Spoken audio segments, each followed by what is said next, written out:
उत्तराखंड की 5 लोकसभा सीटों पे लगातार घमासान मचा हुआ है। चुनाव प्रचार अपने चरम पे पहुंच रहा है। वीवीआईपीज़ के आने का जमावड़ा लगा हुआ है। आज हम पहुंचे हैं हरिद्वार लोकसभा सीट के अंतर्गत आने वाली धर्मपुर विधानसभा में और हम जानेंगे आखिर इस बार के जो लोकसभा चुनाव में युवा मतदाता क्या सोचता है, उनकी प्राथमिकताएं क्या हैं। वो ये युवा है जो देश की तकदीर बदलने का काम करता है। इन्हीं पर हमारे देश की भविष्य निर्भर करता है। आखिर ये युवा क्या सोचता है, हम युवाओं के बीच मौजूद हैं, जानेंगे। मैडम, क्या नाम है आपका? नमस्कार, मेरा नाम आयुषी पेन्यूली है और मैं श्री गुरु रामराय महाविद्यालय की छात्रा हूँ। जैसा कि हम सभी को पता है कि अभी जो हमारी सरकार थी, इन्होंने बहुत अच्छा कार्य करा है, राम मंदिर बनाया है, धारा 370 हटाई है, हमारे लिए, हम विद्यार्थियों के लिए एनईपी लाए हैं और मैं आशा करती हूँ सरकार से कि वे आगे भी इसी तरह काम करेंगे। और मेरा आप सभी जनता से अपील है कि मत जो है वो हमारा अधिकार है, हम अपने अधिकार को ना छोड़ें। अगर हम अपना अधिकार छोड़ते हैं तो हमें कोई हक नहीं है कि हम लोग जाके सरकार के पास शिकायत करें। तो मेरा आप सभी से यही निवेदन रहेगा कि आप सभी अपने मत का सही प्रयोग करें। आप सभी ये देखेंगे किसने सही काम करा है, सही जगह अपने मत को डालें। धन्यवाद। अच्छा, मुद्दा क्या है ये इतना बता दीजिए। लास्ट में किस एजेंडे पे वोट करने वाला है युवा इस बार? मुद्दा तो यही रहेगा कि इस बार मतलब जिस प्रकार से मोदी जी ने हमारे लिए स्वरोजगार योजना लाई है, उज्ज्वला योजना लाई है और ऐसी बहुत सी योजनाएं लाई हैं जो हम युवाओं के फेवर में रही हैं। तो मैं आशा करती हूं कि युवा इन सभी मतों को देखकर, इन सभी मुद्दों को देखकर उस फेवर में वोट करें। आप हमारे साथ छात्र नेता भी मौजूद हैं। किन मुद्दों पर इस बार युवा वोट करने जा रहा है? नमस्कार, मैं चंदन सिंह नेगी, छात्र संघ अध्यक्ष SGRR PG कॉलेज, और आप सभी दर्शकों का इस चैनल में स्वागत है। और आप देख रहे होंगे कि अभी 19 अप्रैल को हमारा लोकतंत्र का एक बहुत बड़ा पर्व होने वाला है। हमारे लोकसभा के चुनाव आने वाले हैं, तो इसमें युवाओं की काफ़ी भूमिका रहती है। तो हम भी अखिल भारतीय विद्यार्थी परिषद का मैं कार्यकर्ता हूं और हम लगातार छात्रों के बीच में जा रहे हैं और मतदाता जागरूकता का अभियान कर रहे हैं कि आप अपने घरों से निकलिए, वोट देने ज़रूर जाइए। तो लगातार तमाम प्रकार के हम जगह जगह जाके छात्रों के बीच में मतदाता जागरूकता अभियान अभी कर रहे हैं और हम एक ऐसे प्रत्याशी को चुनेंगे जो हम युवाओं के लिए काम करेगा, युवाओं की सोच होगी। और जैसे तमाम प्रकार के अभी तक हमारी केंद्र सरकार ने जो काम किया है कि युवाओं के लिए स्वरोजगार योजना करके लेके आई हैं, और हम जो बेसिक नीड्स होती हैं यूथ की कि उसकी जो शिक्षा है, उसके लिए जो स्वास्थ्य की व्यवस्था है, उसके लिए महाविद्यालय में कैसी चीज़ें होनी चाहिए, महाविद्यालय में किस प्रकार का उसको माहौल मिलना चाहिए, तमाम प्रकार की ऐसी चीज़ें हैं जिनको लेकर हम आगे वोट करने वाले हैं। और हम सभी से इस चैनल के माध्यम से भी अपील करेंगे कि आप घरों से निकलिए और आपका एक वोट बहुत कीमती है। आप जाइए अपने बूथ तक, पोलिंग बूथ तक जाइए और अपना वोट दीजिए। बहुत बहुत धन्यवाद। तो देखा आपने, वोट परसेंटेज बढ़ाने के लिए भी युवा आगे हैं। मुद्दा है डेवलपमेंट का, मुद्दा है छात्रों की रोजगार का। आप भी छात्र हैं, किन मुद्दों पर इस बार वोट करने जा रहा है युवा? नमस्कार, मैं प्रीतम। एक वोटर होने के नाते मैं जो चुनाव है उसे दो भूमिकाओं में देखता हूँ।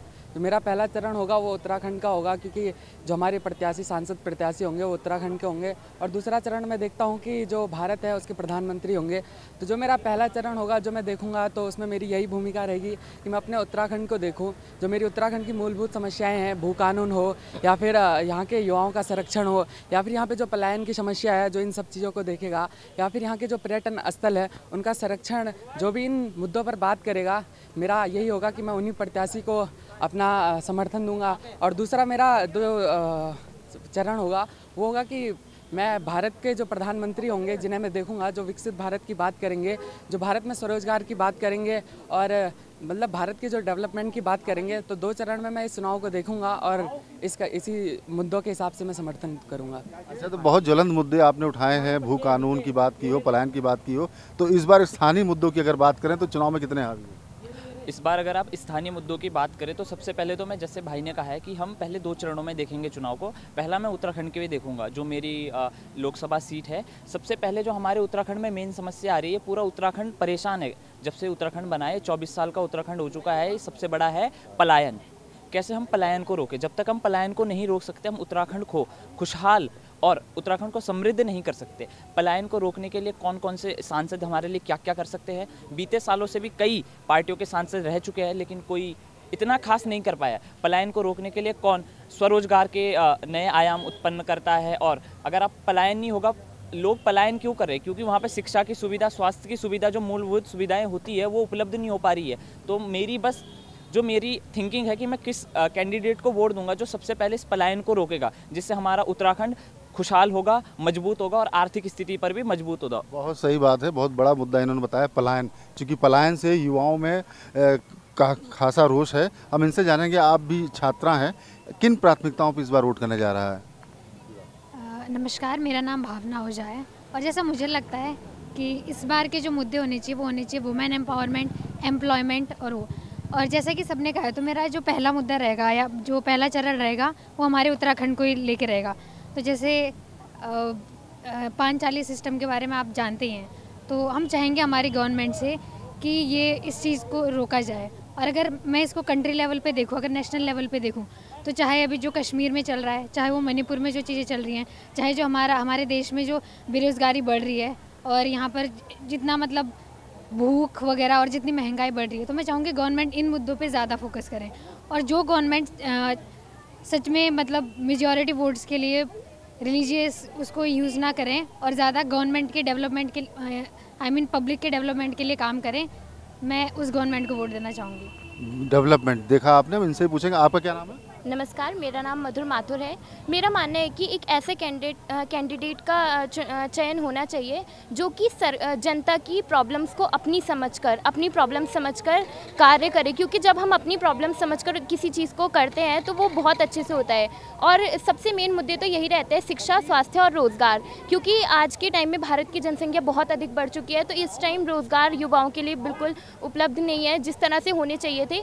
तो रोज़गार पर सरकार को ध्यान देना चाहिए, ये सबसे ज़्यादा जरूरी। रोजगार एक अहम मुद्दा है जिस पर सरकार को ध्यान देना चाहिए। हम और लोगों से भी जान लेते हैं, आपका क्या कहना है वीर जी? मेरा नाम सोनू सिंह सरदार है, मैं पूर्व छात्र संघ कोषाध्यक्ष रहा हूँ। और मेरा मानना यह है कि जैसे उत्तराखंड में पलायन की जो समस्या सबसे ज़्यादा भारी आ रही है, और हम चाहते हैं कि जो भी कैंडिडेट मोदी जी हमको चुन के देते हैं यहाँ पर, पहले तो वो अस्थायी कैंडिडेट होने चाहिए जिनको उत्तराखंड की मूल सुविधा जैसे भू कानून। मेरा मानना यह है कि उत्तराखंड में सबसे पहले हिमाचल की तर्ज पर भू कानून लाना चाहिए। जैसे हमारे बाहरी लोग आते हैं, वो क्या करते हैं कि 100-100, 150 बीघे ज़मीन ले लेते हैं और वही ज़मीन हमें जैसे हमारे लोगों से सस्ते में लेते हैं और हमें वही ज़मीन वापस में महंगे में बेचते हैं। तो मेरा मुद्दा सबसे पहले यही रहेगा कि भू कानून का मुद्दा जोरों से होना चाहिए। और हमारे जो स्थानीय प्रत्याशी हैं, और जैसे मैं मानता हूं कि त्रिवेंद्र सिंह रावत जी पूर्व में मुख्यमंत्री रहे, उन्होंने जो भू कानून और रोजगार की बात करेगा उसके साथ ही हुआ। हाँ, उसके साथ ही हुआ है। तो देखा आपने, ये युवाओं की, तमाम युवाओं से हमने बातचीत की, उनका स्पष्ट रूप से यही कहना था कि जो डेवलपमेंट की बात करेगा, जो उत्तराखंड में पलायन रोकेगा और जो युवाओं को रोजगार दिलाएगा, तो युवा उसको वोट करने जा रहे हैं। तो कुल मिलाकर जो युवाओं का फीडबैक है, जो युवाओं से बातचीत करके जो निकला है मंथन से, वो यही है कि उत्तराखंड के जो स्थानीय मुद्दे हैं वो मुद्दे भी इस बार लोकसभा चुनाव में हावी रहेंगे। कैमरामैन पंकज तलवार के साथ मैं रजनीश दीक्षित, देहरादून।